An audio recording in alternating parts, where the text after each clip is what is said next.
Salman bin Amir radhiyallahu anhu berkata, Rasulullah SAW bersabda, bersedekahlah kepada orang miskin, hanyalah sedekah, sedangkan bersedekah kepada kaum keluarga menjadi dua perkara, iaitu sedekah dan silaturahim. Sayyidina Salman bin Amir radhiyallahu anhu berkata, Rasulullah SAW bersabda, bersedekahlah kepada orang miskin, hanyalah sedekah, sedangkan bersedekah kepada kaum keluarga menjadi dua perkara, iaitu sedekah dan silaturahim. Ahmad dan Tirmidzi. Dalam hubungan dengan ahli keluarga dan kaum kerabat, sedekah kepada mereka lebih patut didahulukan dan lebih afdal. Kenyataan telah banyak diriwayatkan daripada Nabi SAW dengan berbagai gaya dan berbagai bentuk.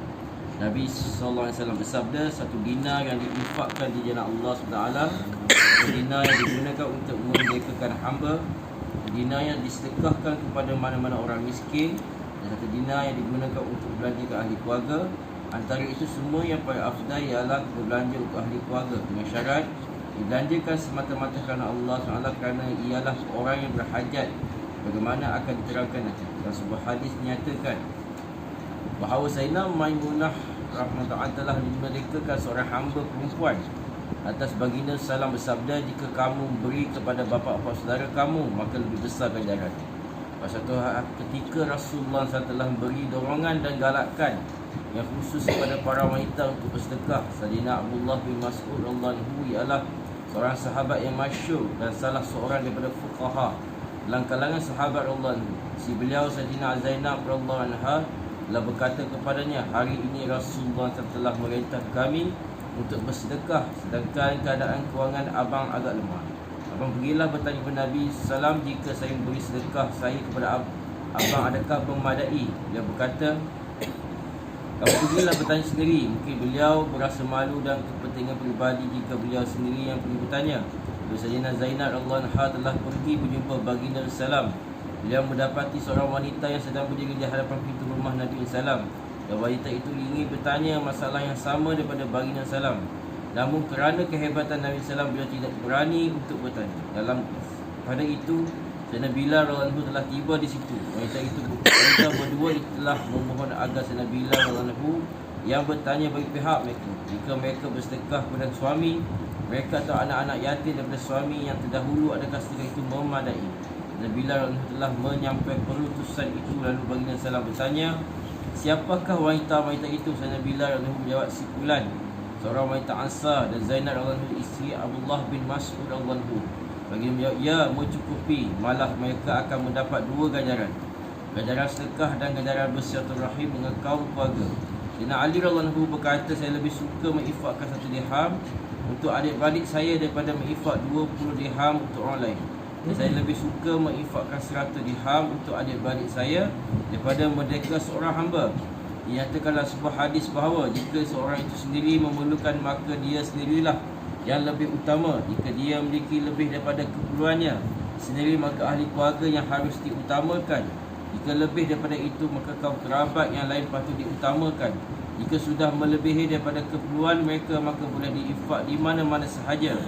Pernyataan ini diriwayatkan dalam banyak hadis dalam kitab Kanzul Zaman dan lain-lain. Daripada hadis-hadis lain diketahui bahawa bila keperluan diri sendiri dan keperluan ahli keluarga lebih banyak, maka orang lain patut dikemudiankan.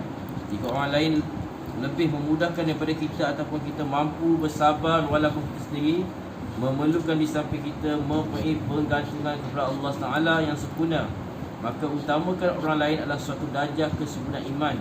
Keterangan pada itulah dituntangkan dengan terperinci dalam keterangan ayat 8 dan pertama. Sayyidina Ali radhiyallahu anhu berkata, tidak aku menceritakan kepada kamu kisah aku dan Fatimah radhiyallahu anha yang merupakan puteri Rasulullah SAW yang paling disayangi baginda salam. Dia tinggal di rumah saya. Dia sendiri yang mengisah gandum sehingga tangan telah berkematu.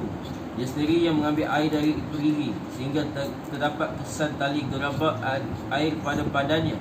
Dia sendiri yang menyapu dan membersihkan rumah, menyebabkan baju yang kotor dan berdebu. Dia sendiri yang masak makanan yang menyebabkan pakaian menjadi hitam kerana kesan asap. Bermacam-macam beban yang tugasan dia sendiri tanggung.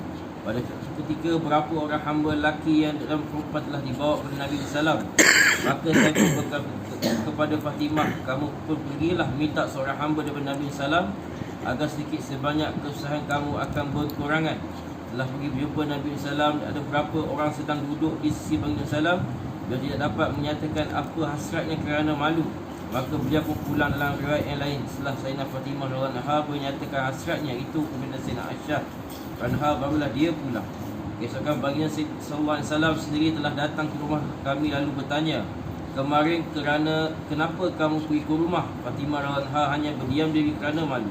Sayyidina Ali radhiyallahu anhu berkata, saya telah jelas kepada Nabi SAW keseluruhan keadaan tugas beliau di rumah lalu berkata, saya suruh dia pergi ke sana untuk minta seorang khadim daripada Tuan.